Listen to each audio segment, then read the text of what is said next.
Ken players 30 no nominate omo no.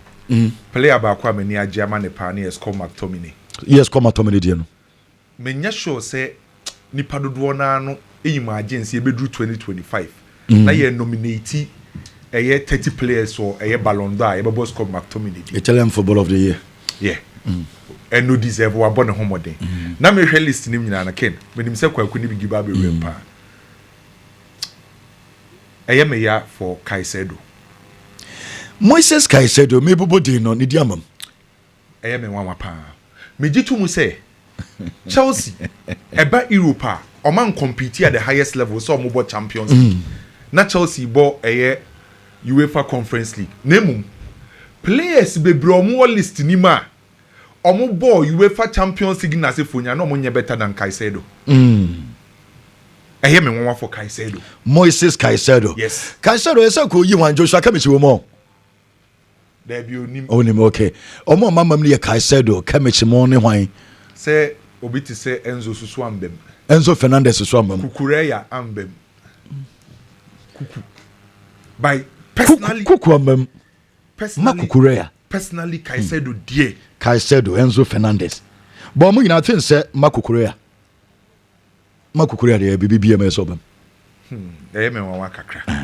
Me wanwa kakra. Madre for na yi for na Jaffa. Even crano say enya agro pan ye kapani ye fair. Obi ti say Ryan Gravenberch. Enye ni position power by her performance or the man Liverpool. So for me was a full and veteran. Declan Rice deserve, Fabian Russo so deserve. There's a lot of me for this in there. Okay. Caicedo dey no also. Caicedo, yes. Enzo Fernandez, and Marco Correa. Yes. Omina. What dey you Caicedo dey? Ken. Nanka also be to dem nim say kwaku ni bigi ba be wura Ballon d'Or ni. Na just say Copa Macra Obama no say nya Club World Cup ranka ongbam. Say na Conference League in full position. By say Club World Cup no so Caicedo perform very well. Intermediate Caicedo a wan bem ne dey Ken me na ye me wan pa. Ken ma me wura transfers nim na as a Kamichi wo mo, Kamichi. Chemical. Okay. Ken ma me Benjamin Sesko. After finally Manchester United and Saka mu player. Anopei ana Elvis Basanovic. Ono ana ye agent Edema Benjamin Sesko. Ekopie mu Leipzig aso ye. Leipzig aka kire Benjamin Sesko. Obetima fly okoye ne medicals Edema Manchester United. Benjamin Sesko Manchester United done. Oye Manchester United a player. Till 2030 Manchester to 56.5 million euros. Add-ons no 8.5 million euros. Leipzig 4 clear Benjamin Sesko. And then we say obetima fly akoye ne medicals Ediama Manchester United. Enti Benjamin Sesko a Manchester United player. Oma ke BBSC. We or fly akopiem e Manchester. Oba akoye ne medicals Ediama Manchester United. So at long last the battle has ended. Manchester United Ewini Benjamin Sesko. Oye Manchester player. Okay. Enti ewie eno. Confirm. Yes, confirm. Oye Manchester United player. Ken, Manchester wa say no me be catch say AC Milan for at the loan offer Manchester United say omo pe Rasmus Højlund. Emma Manchester United for a reject sa loan deal no. Say loan ni die omo nje. Na AC Milan for penny permanent deal omo be fa. Some penny loan so a was a year obligation to buy. AC Milan for impenyufo akopiem e Manchester office. Omo ne Manchester United for kushia nyame ya adoma echina. AC Milan ekushia Manchester for omo ko convince Manchester United for Rasmus Højlund. Manchester the omo decide say Benjamin Sesko ba no. E was say omo pe baabi no omo de Rasmus Højlund eba. Enti enu story na ye be ye say AC e the loan offer akọ Manchester no ene ye betima confirm say AC Milan for officials akopiem England. Omo koshia Manchester United for Rasmus Højlund. Sesko benche soko. Yes. Okopiem ewo Liverpool. Unse enra nwumre ne enanope kra be ye bi. Say in case say Liverpool for ekofa Bradley Barcola. Oma shase omo interest. Liverpool for listening for new forward no. The other number A Isaac. B Bradley Barcola. And C Rodrigo. Me say a Clancy name. Rodrigo in Liverpool. Third choice. Yes, as it stands. Bakula kura sign ho. Bakula ababe sign ho. Now Liverpool for decided say so mo kofa Bakula. Every team a friend say PSG. PSG for also decided say Bakula replacement in case say PSG a Liverpool for befa Bakula. PSG for decided say Bakula so replacement ebe Rodrigo. Okay. And to say Liverpool for timi kofa Bradley Bakula. PSG decided say almost so ba kofa Rodrigo e dey free Real Madrid bobuko no. Enti cha merry go round na ebe koso. Liverpool former sakra na bobo ngomo ha. Se so no na ye hwe no so bebobo. Say crowd omo main target ni Isaac. Isaac. But Isaac number so ana on be call for Bradley Bakula. Yeah. Ana PSG for so decided say Bradley Bakula so kwa. No so akwa for Rodrigo. Enne kakra free oba. Ke na no ye sabedi nkomo say Arsenal e person mo ton two players. At the time our transfer committee in tenase no. Trossard and Gabriel Martinelli. Enti omo de to Arteta nim say Trossard nie, Gabriel Martinelli nie. Why na o pese ye ton no? Na nhwehwemu ni beto odwa say according to Arteta no or say between these two players ni de wo so otena no. Ankonya ye ono de Gabriel Martinelli no pese otena. Enti so mbeton player ba ko mpokra na wo say Trossard. Keno nim say Crystal Palace for so eso omo Trossard. Crystal Palace eso omo Trossard. Eno ana Arsenal for say we dey attach yate de ne. Samo Crystal Palace mo se mo Trossard dia. Yeso so ye pebereche ezi. Enti ene mo mi enfa kakra nka ho ne ye ba mche. Omo de sane be ka Trossard ho akwaje ezi. Oh be 25 bi. Omo be 25. No mo de aka ho. Okay. And they say Crystal Palace for so aba say omo Trossard. Ana Arsenal for say we nie. Attach yate de ne. Enti ene mo ye enfa sika kakra nka ho. Ne enfa ma beje ebereche ezi. Already Ebereche Eze aka check Crystal Palace before say Sunday on bebo community show no Crystal Palace for enkle in future on say oh yeah story we say Levi Cole pra no ama you say pressure about Chelsea so and based on story now you say a crowd ball voice ni say no you say in case say Chelsea Levi Cole omu ko twascan na ba na obetina fie achepa na Chelsea ba ko times e ba ko sign center back Mensaka two center backs on me possible so meet about Chelsea. Okay. In case Levi Cole Epra near Kesia. Magay of Crystal Palace din ewum. Now player we dey very Chelsea for. Lucas Beraldo of PSG. Oh, na say Beraldo in your body sana. Oh, okay. Beraldo there. Na say Beraldo ne Tozan mo ne enyepe. David Lucas Beraldo there David. Oh. Tozan ya de chen Beraldo. Omo ina say Chelsea dey time for far. Beraldo no a time bomb. Obebo ball na by mistake bi obeye no yem say dey be si ahyew no. Okay. So in case Levi Cole scan ne be ba na report ne be ba na obetina fiacha. Two center backs are assistants na omo di aba Chelsea list no so no. Eye Magay and Lucas Beraldo of PSG. Oko Barcelona, on say Barcelona e wo 4 goalkeepers assistants now. Goalkeepers 4 na Barcelona wo no. Omo Juan Garcia. Omo Ter Stegen, Inaki Peña, and Sezini. Sa 4 goalkeepers no assistants now. Eye Marc-André Ter Stegen die. Barca fon kra mpeso behu nanim. E wasa Barca ton goalkeeper baako. Me no ka say Cesc Fabregas aka kire komu mpanyifo say omo nkofa Inaki Peña enfambra komu. Cesc Fabregas or a former player at the Barcelona. Waka kire komu mpanyifo say goalkeeper e friend say Inaki Peña ewo Barcelona omo nkofa nembra Italian Serie A no meda post nim enfama komu bobuku no Barca for you ready to negotiate on say Inaki Peña contract able 2026 se Barca timi ton Inaki Peña omo wage bill no omo free 3.6 million euros ewo so Inaki Peña eje 3.6 million euros a year enti komu for aba for Inaki Peña na ken transfers no aha say ana Carlos Baliba de ne ye de sha ase na for the Manchester United supporters ni si o mu de bia mo bom trim na ye transfers ba na mum transfers headquarters ye ka na ba beto ho ye de betu dwa na no say Carlos Baliba Manchester United for akon ho am ya bo Manchester United 100 million pounds obi bi o follow ye bia no enim sa story we na eye Ruben Amorim be be ma story ni pa Ruben Amorim ana ka say ope a midfielder or dynamic initially Ruben Amorim eko suggesti a player wo Portugal. Ana Manchester United for mpanyim for se there bi.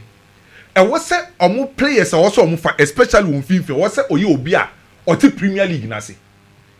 na otutu nani no ana omo ka se ni ono ana nkasa enkokope play o Premier League obetima beboa no ana Ruben Amorim ka se ene Carlos Baleba ebetima ba beboa no so Manchester United omo technical team netina se no mbusa Ruben Amorim say e die nti na wo ka se Carlos Baleba na ba Manchester United obetima boa project no and based on the stories and the sources no breaking news no omo se Ruben Amorim etimi convince Manchester United in penny for say ne midfield na se so wo se no Bruno Fernandes enye typical defensive oriented Casemiro esusu ye obi a age any inside enti wuntimi encounter say obuild team around Casemiro then Manuel Ugarte esusu eye obi a onye too comfortable with the ball the technical ability ni so enti ade krunti onu Ruben Amorim epe Baleba na ye say opo obi a physically oye strong or this still beba the technical ability enti ope abrante efe ne say eye Baleba ana Manchester United in paying 40 asiye. So Manchester for contacting intermediaries for and omudi kan ko hu Carlos Baleba and then the representatives and omudi offer ne to omani Carlos Baleba and the representatives agi to mu say omoye okay with Manchester dia kan ye say Manchester ne eye Brighton ba ko wi and na intermediaries ne say ko hu Brighton and Brighton for say on beje 100 million pounds 90 plus 10 and omu so say we dey wosoro and Brighton for say omo koto ni free lew omo tuya 27 million euros add-ons 3 Emma ni koye 30.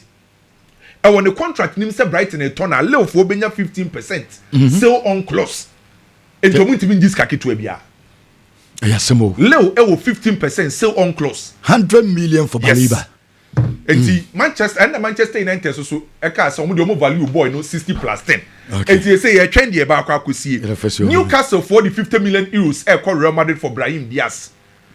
Newcastle at the 50 million euros equal Real Madrid. Brahim Madrid for Jana. Brahim Diaz be renewing the contract to Real Madrid. Madrid form person on beton. Claudio Echeverri and so Man City has rejected bidding from Roma. Roma has had the loan equal loan no omode mandatory purchase 33 million euros as him and a buyback clause. Man City say and so omonje. Deco Esia Raul Veldo and a agent Edema Mark Bernard. Ana Mark Bernard nia Tony Bernard oma catch the Mark Bernard say on be man the contract renewal omo nton Mark Bernard enti ken esisi me so say Barcelona say on be man Mark Bernard contract renewal Gavi e operate the same rules see Frankie Dion be renew enti CCC no anhwe ya Omaton Casado na Mark Casado eti eke kanti ken esem ne die wow Mark Casado mama ko we so enfama Anthony ene Benfica nkomo na ahase Anthony ne Benfica nkomo no ahase Donnarumma PSG fo aka che ne say omo ntimi en accept ne de no either so betina and on beton no not less than 30 million euros Edolson Kemi that say na it is important that we note in Yeme before the Ballon d'Or argument starts. Enkane na Ballon d'Or no na ye calendar year January ekopim December. Say until 2022 mo baby na they started insisting a seasonal. Into a Australia performance from August up to July. Now, previous years, the emphasis on your performance on your leg through any Champions League basically.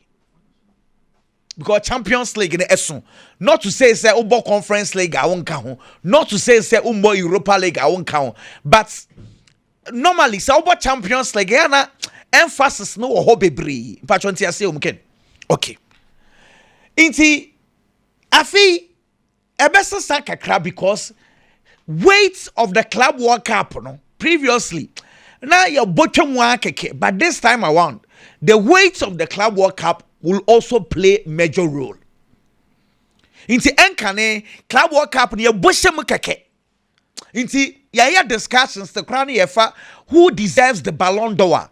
Yeah, discussions are the Obeji Club World Cup, you catch them keke. But this time around, you're born as tournaments in a dear. A major parts of the arguments. Senya sir, in the Kopama arguments won't even come up at all. Because we are all aware, say, Kopame, leg, yan said they won't be breeze. conference ne kakra bi. But no cry no to be fun because Europa for crying yam be near Becca conference. But he did well in the Club World Cup. In say the Club World Cup no swab account. In see, let's build the foundation first before we go into details. And beya one can assume sina was so beb and then one be be. Now, French football for the central for now they be choose almost 30 place. Omo na kwa kwatena jury no. And on best select so 30 place. No they are brave. Now, what's next? They say 100 journalists in the FIFA top 100. And on Betomsa Ghana, the last time I checked, you were 76 more baby. So we will vote. Ni akotwaba. Omutuabe we are not for you who will be the number 1, who will be the number 2, who will be number 3. It is a say and come on a say the 30 players now French football afe. Within August last year, I copied July last month. Those 30 players that you see, do they deserve it? That is where the whole argument is working. And to say, no, you share leg titru. Obo EFA Cup, FA Cup, Nina in place role, but the major ones, League, Champions League, Club World Cup. Europa Kahun Conference Kahun, but we see the major ones. And see, if I get the full list, na you rolling near Monkomo Kakra. Na mino kofo bebre ya again. Some of the list ni bi ohwa me hu ye me yemu sheme. Ibi ohwa, I was expecting their names in. I did not see it. Until up to now, I'm trying to figure out, say, in Central Forum of French football, how did they come out with some of the names? Because look, one player I did not see that got me disappointed. Julian Alvarez of Atletico Madrid. Masa boy now born season a chemuno. Esan so more bomb Madrid on bomb Barcelona. And Casefono said Danka went to cool. Masa, the guy produced 29 goals, 8 assists. Say a Champions League in a crowd film in the round of 16. I think he had about 7 goals in the Champions League. Lagos said 17. The numbers nifri what do when the guy played very well. But and there he's not part. It looks like a lot of people are not even talking about him. Again. Criteria now must say in Central for Babetu Abano and Sheni. And one wouldn't be very much interested in the Ballon d'Or. No. Now, individual and can say individual performance, team performance, near can try. Say individual performance, no matter what you mean. Individual performance, no, first of all, the main one is your individual performance, and you can want some. 2, your performance needs to be decisive in games. 3, your perform individually in Ankasankasa, you need to have a proper character. So that is how they describe it. The area about with team performance, class and fair play. Say yes, I want to ask, say, players bit is me Juice Conde, me who was squad anymore. I did not see Caicedo a good shout because here. Say Caicedo no Bruno Fernandes come on the same kind of argument. Now listen to me very well. Obo League, Obo Conference League, Obo League, Obo Europa Cup on kwa. Na enipa ye de be ballon, ye be say okay, we are part of the Ballon d'Or. Na o form League, Conference League, League, Europa Cup e form. Say yes Bruno Fernandes, one more Conference League okay. He played in the Europa Cup. One year, name of top scorers or your midfielder on an air top scorer. He played very well. He had a good season. But Bruno Fernandes' problem on on squad, you know. Didn't kind. He was doing well individually. But what about the team performance? Or did the team the 15th? But what in commander mini didn't say. So already the first criteria I because baby, I want one Champions League. He's going to enter the top 30 with the Europa Cup. So the Europa Cup with this second, top scorer, no more problem. No more leg, you know. You cannot play well and take your team all the way to the 15th in the league. It's the Moises Caicedo me feel say now also woman kakrane say I understand the conference league no form in Europa, but sir Club World Cup no na Chelsea players say advantage of those players that played in the Champions League and even in the Europa Cup, because say Club World Cup no and elevated Chelsea players it's the same Club World Cup at the Copa me room there. I think say Moises Caicedo also deserves it. Because Chelsea best players this season means Roman can me cry me see me for Moises Caicedo Jaco Palmer. But it is what it is. I don't understand them. Me Alexis McAllister was squadded. Okay, me McAllister Gravenberch played well than him. Gravenberch played well than him. City, if that is the argument, no problem. Because at the end of the day, on one eye almost squad. Me say about Ronaldo din. Ronaldo assembly me ko kan sisi a me you me change o me mia me kon sisi a ken me pam cho ana me twa so kra so ko kan sisi Ronaldo share 43 goals 5 assists, so that's like 48 goal involvement in 50 games 48 goal involvement. Team you onyam ho abotre Nations League no why Nigeria Portugal. Ronaldo semi-finals or Sesko and one Sesko. Me pachoti. Semi-finals against Germany. Ronaldo scored in the semi-finals. Are they lie? In the final, or say one she. Child Nations League, no, top scorer. Ronaldo, he was the top scorer. But he was the top scorer in the Nations League. Or semi-finals goal, final goal on Nigeria. But maybe I want to know. Hey, me Caspasa, me Camina, me say Messi, and what this number no J. BB trophy be say and Kobe well listed him. On J, but first 30 Kobe count. I'm telling you this, but Ronaldo baby original and honest no hano. And someone can't find Ballon d'Or for no more for the dish mu da. Say they be also real would do a matter. Into omo for the dish. So Ronaldo say sa was no enye papa bim. Aha, na wo ye BBC e be den na ye de odin account. Okay, and I say no. Say obi award the workers enye papa. Enu cranty so they will not even. But some was Madrid for so don't play account when so. Madrid they don't play that. So man call last. Some Madrid so anko mo anko bi. Nto mo don't play account. Even in Julian Alvarez one bobo last year. Man kasa na list ni men who plays ni be o bebre. Jude Bellingham, with all due respect, did Jude Bellingham play well last year as compared to those players that are out of the squad? Well, anyway, here Copa Trophy, no, different from Golden Boy. Golden Boy, two-toe sports for Italian for ne. Two-toe sports, Golden Boy, no, oje ba kwa wintimi sanso njibio. But what is though ni na under 21. Into Golden Boy ni the but Golden Boy ni the enu na yenim enu de ya Golden Boy be 2003 Van de Vaart eje but Kope e na no ya no mo start into as ya na man for a confuse with the two. Kope the last time ye de man Lamine and Lamine yi san so pebio into but the main when you be Lamine e be a desire doy omumienu na be prepare. But that is where the argument is going to be. Salamin and Jehanwa a bedding pa because one here trophies ni me no opening in Abebono. Ken, me will body I can fast. Nico pass. Kwame. Hey, me sure say Madrid would want to do business again with Komofo. Adia Komo aye me wawa. Because one be top boy in 6 million if he Madrid in sim and 50%. Now this is sell on. Okay. And now you come for bar say on person mo top 50% in the back. Now acquire total next match boy ni na.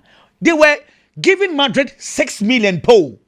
Into some 6 million or top boy 12 million. Meanwhile, Tottenham are back for this boy. What's the value in 70 million? Now we are Madrid that would need to bedding. Meanwhile, Nkomana me di what the mention na say.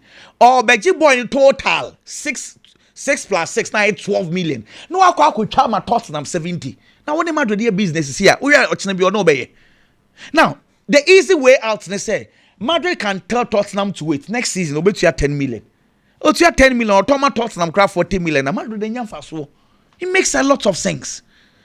Gonzalo Arriba, Mamina ono Madrid nuane no December na mo fa no eye Dani Caballal and recommending the man Madrid that time no papa ne se friend the press the place ni pray dodo and Dani Caballal say mami we obi a was specializing in nuane game na ohwe na we obi o pray pa and enye Dani Caballal nkwa na ohwe place bebre o Spain o inti otimi show say enye football ni born pray bi nuane a wudi ne ka ho na ma wo pray nti oya expert and omko fa ni ba December and why you major it is okay if you want to sack him, no problem, but quite more fast so any and Kylian Mbappe what did he please if Madrid want to change his medical staff, no problem, but this woman or your experts and proper one come me pamucho Chelsea pacho kind number way mama Trevor Chalobah, Tosin Adarabioyo,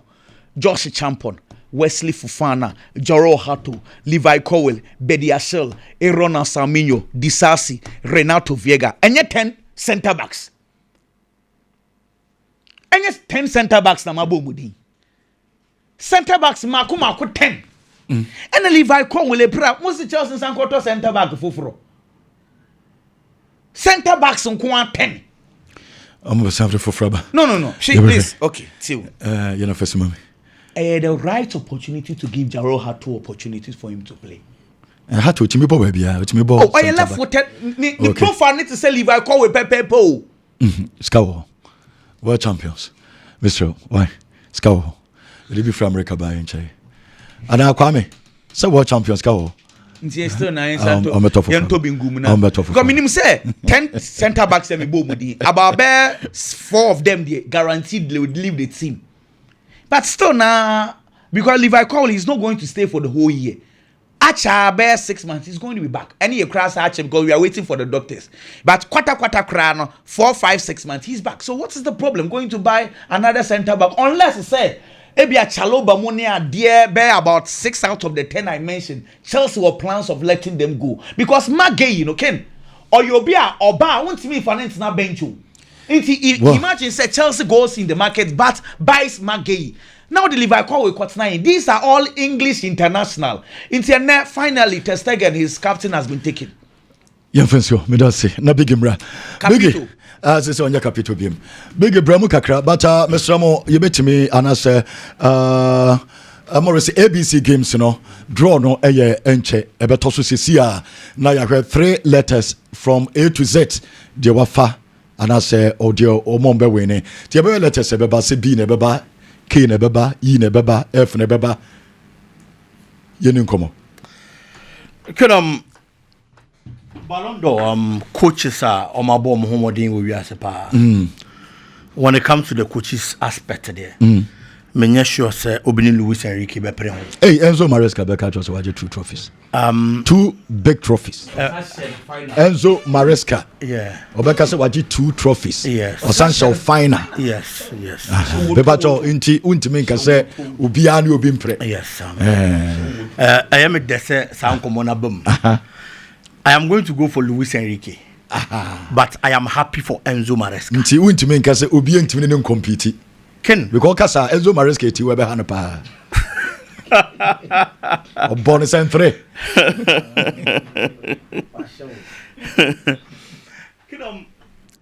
Adjumana Luis Enrique here or Paris Saint-Germain. I am saying Obiano didn't compete because he did the unthinkable the year under review.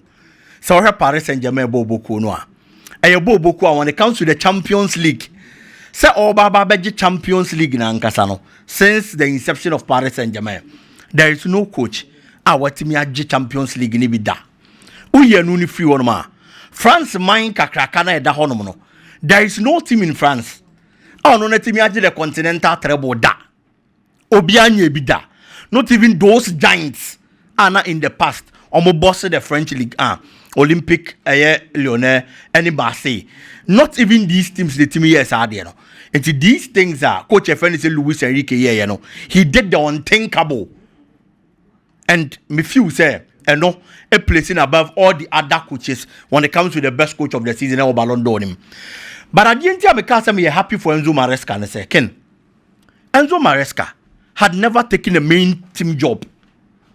Say ono ne ba be front runner as a coach. No a headed team be in a major league, a big league, to say the English Premier League. Yenim Enzo Maresca no ya assistant. Edema Pep Guardiola. And okoko for Leicester City team no. Lower division, championship, and no boy and no qualifier. It will qualify by top flight in no. And a Chelsea koko fano. Chelsea and I say in the past, Chelsea is can offer coach. Chelsea farm manager or ye established or ye big. Into Chelsea be kwa fan Antonio Conte de Naba.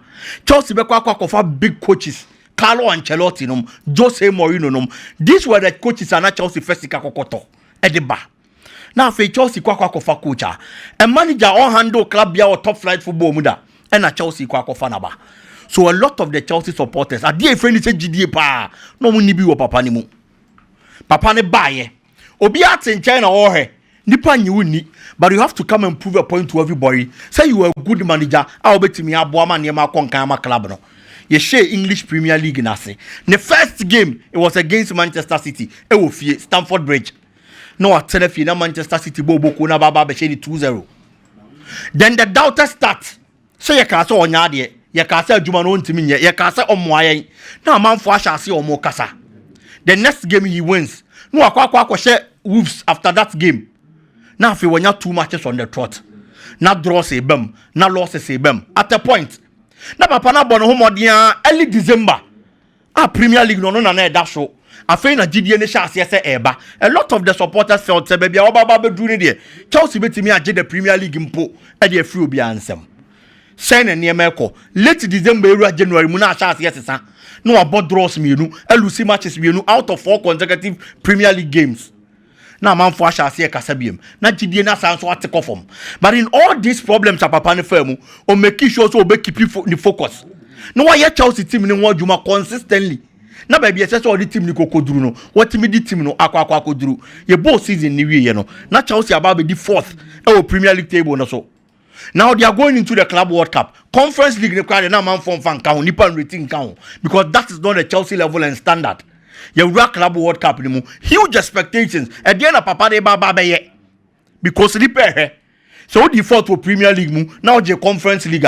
Prove to the world. Sa kesifoni nyina kwa ko hia no betimi aye bibi. E honom no surprise you bia. E no je Club World Cup no. Until today, after 1 year, a coach ana nipa ni gidie wonimu. A coach ana amanfo doubting it so much because onya adwuma or top flight league bia mu da. No befa a club like Chelsea, with huge expectations. Na enne ye ka coaches e wiase obobo omo homoden in the just ended season. Na yetimi boldin e de ka ho a. O se fata abaso bobi e wo wiase.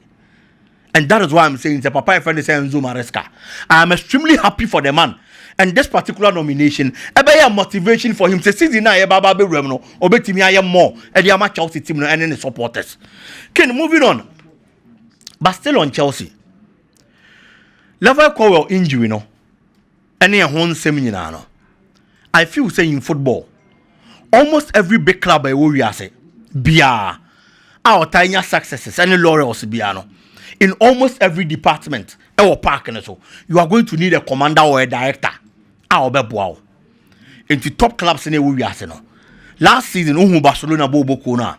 Barcelona both games are there is Inigo Martinez at the back, who serves as a commander and an experienced player. Now alternating other players in the world actually honum. Overcall Paris Saint-Germain. Paris Saint-Germain actually honum. Omuni Obiakra, they have Marquinhos. He's not one of the best we are say. On yet that consistent, that is very true. But the experience,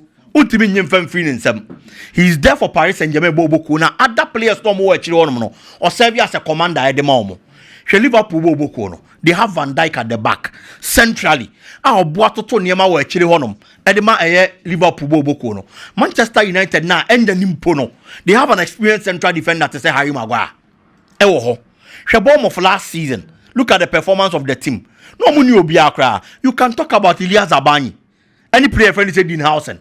These were good central defenders. No more bomb of no more. But you look at the performance of these players and they serve as commanders for the club. Chelsea central defense has no commander. An experienced player will actually. It's level call a plan abano. A pradie. But me feel so opportunity in here. Such Chelsea be an experienced central defender. No be baba be actually on no atoto near mamomo. The left side of the defense kukuya. The right side. almost Rhys James say, these players are experienced, but centrally, so when you be all ball laterals and as a flanks and so on, they so be commanding the whole back line. And problem back on so say Chelsea near commanding central defender no, the goalkeeper. I wasn't going to never save it as we be control the back line no. Roberto Sanchez senior club World Cup now. No be a Lucy GDO anymore. So bet me I say no. So you can't have that kind of confidence in the goalkeeper. So be Buanwa serve as a commander. It's your few say Chelsea being that commanding central defender. It is an opportunity. The mark get he due. Bernardo the only dominant to chain. No one share other clubs are probably be on Sumpa or central defender or experience than Modimo Ostro. Tottenham has Christian Romero, good central defender with a lot of experience. Chelsea Nkonkope we move him from Rechionum. Now for Chaloba no. Cowell no other players no when they are fit omubenya command on be partner no control back line in the Chelsea not team na solid ken. Okay, biggie.